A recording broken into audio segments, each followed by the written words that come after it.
Hi guys, in this video I'll break down my performance against the best team in the league of last season, GAIS, including my first professional assist. Let's go. So we lined up in a flat 4-4-2 with me on the right wing with number 11 on my back. So straight to kickoff, I sprint forward, the ball is going to be launched forward here by Fabian. The ball is going to drop down here for Marcus, and after just 10 seconds we have our first shot on goal. So great start to the game from us. So into the first play that I'm really involved in. I'm out here on the right wing, the ball is going to be headed out to me here. I bring it down and I try to feed the ball up towards one of my strikers down the wing. And I counter press, and we do well to press together and win a throw in high up the field. So to break this down, the ball is headed to me here. I take my touch towards the wing because I see that I have a guy inside, so I can take the ball there. So I bring it out to the wing. I have a look up. I notice that, okay, I'm in a bit of a tight spot. I got 1, 2, 3 defenders around me. I really need to get the ball out of this space. So I try to find Albin down the wing. He doesn't really make the run, but I think it's a pretty good ball if he makes the run. But you know, as I said, we press well and we win a throw in half the field, so really good there. So in this next play, GAIS goalkeeper kicks the ball out the field. Fabian heads it down to me, and here I just make sure that I get my body in between the defender and the ball, and I get it down for my teammate there. So really nothing more to break down, just make sure that you get your body in between the defender and the ball and protect it at all costs, really. So this next play is a counter-attacking play. You can see me in here. The ball is going to drop down to me right here.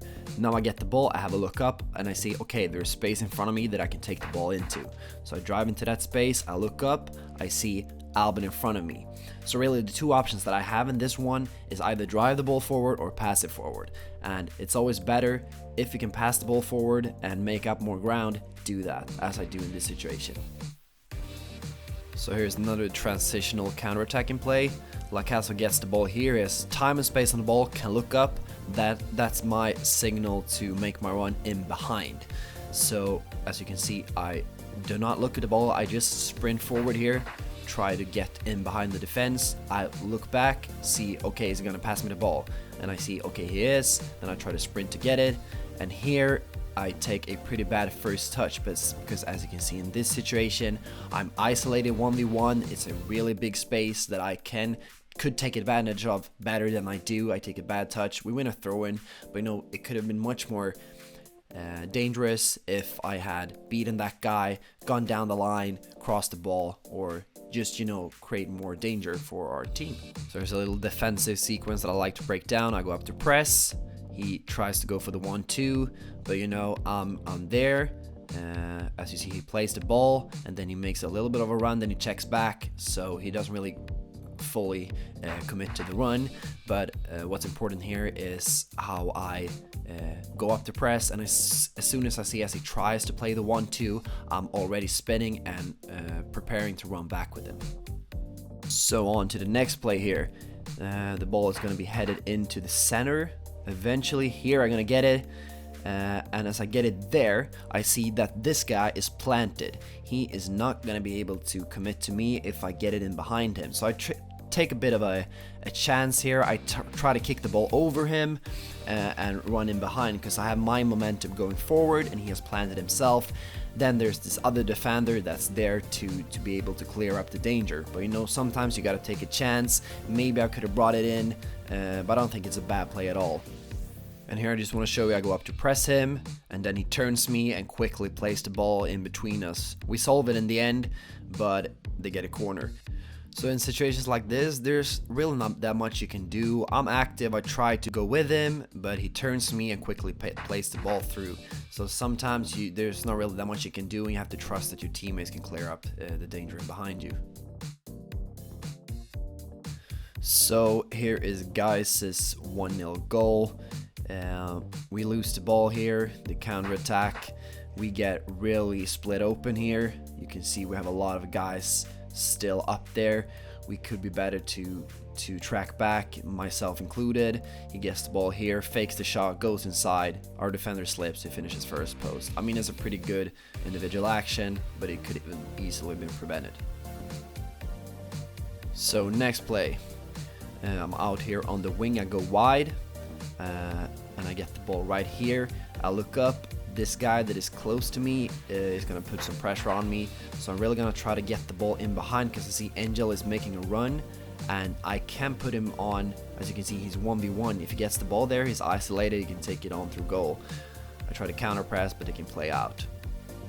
But you know, I think the decision was right. I could have played him through 1v1, and then we could have filled up with more people in the attack. Here I want to show you what a small lapse in concentration can do. So here am I, and this guy, I was supposed to mark for the entire game. I was supposed to follow him around, but you can see here, a small lapse of concentration, and he's able to get a shot off just outside our box that almost could have resulted in 2-0. So the higher you go, the more these small lapses of concentration can really punish you. So always try to stay 100% focused until the final whistle, really.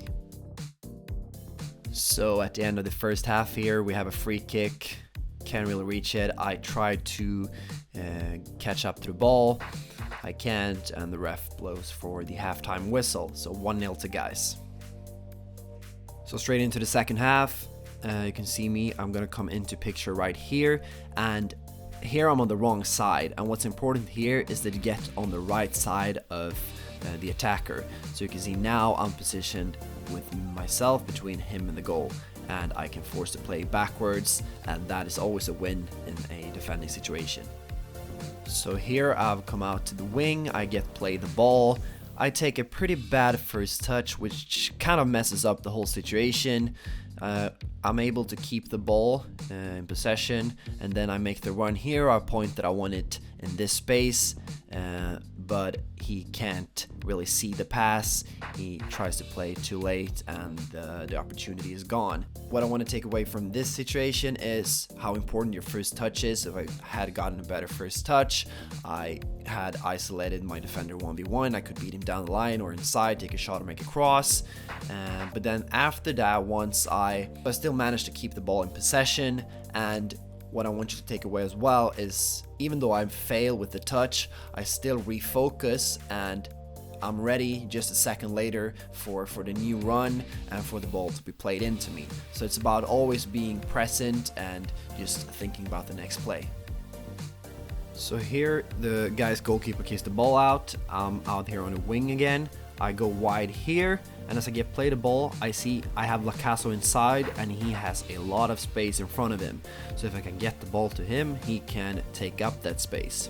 So I play a good pass into him, but then what he tries to do is play me down the wing, and I think this is a wrong decision on his part, because I won't be able to get there because my defender has such an advantage over me in terms of distance already, so I can't really get there. I try to counter press and win the ball back, but GAIS can keep possession of the ball. So in this next play, you can see I'm gonna come in a bit more centrally here. I'll come into the box because I noticed that, okay, I got Marcus and I got Hani on the wing. I don't need to be there. I don't need to occupy that space by being the third man over there. So I come inside and instead make myself ready in the box for the cross that is eventually gonna come in here from, oh, it's Alex Map. So right here, the ball goes out. So in those situations, you don't really need 3 players out on the wing. So instead, I make myself useful. I get more bodies into the box by positioning myself in there. And here once again, you can see the fine margins in pro football. If you're not focused, one little lapse of concentration will hurt you. And here they score 2-0 in the 57th minute. So now for the breakdown of what potentially is my best play of the entire season, my first professional assist. So first of all, I noticed that this ball is a bit bad played into him. So I go fully into press and commit to that challenge. I win the ball. Now I'm isolated 1v1 against this guy. And I need to sort my feet out, so I do that first, and once I do that, I have a look up and I see that, okay, Angel is making a run here, and I try to find him, and I manage to find him with a perfect ball right into his step, and his finish is just immaculate with his left foot volleying into the far corner. And 2-1, a real important goal in the context of the game. We clawed ourselves back into it. I really did the pressure, the defensive challenge. I win the ball, I sort my feet out, the vision, the pass, and then the finish from Angel. It was a really good goal overall. So here I'm really eager to get back in the game. So you can see me here, I follow this guy, I pressure him, I really want to win the ball back, and here I notice, okay, I won't get there, so I check back and follow him back into formation. Unfortunately, guys get a penalty. Seb saves it, but they scored the rebound 3-1 in the 74th minute. You know, that was tough. We got a red card just before that, so in the context of the game, it was really hard on us.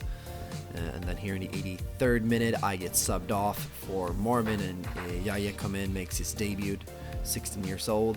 And then at the end of the game, we really fall flat. You can see here in the 89th minute, it was 3-1, and then just a few minutes later, GAIS led 6-1. And that was the final result, which was, you know, it wasn't really deserved to lose 6-1. I'd say GAIS were the better team, no doubt, but I think we deserved a lot more from this game than what the result showed in the end. But you know, that is the end for this analysis video. I hope you enjoyed it. I hope you learned something. If you did, consider subscribing, and I'll just see you in the next one, guys. Take care and bye.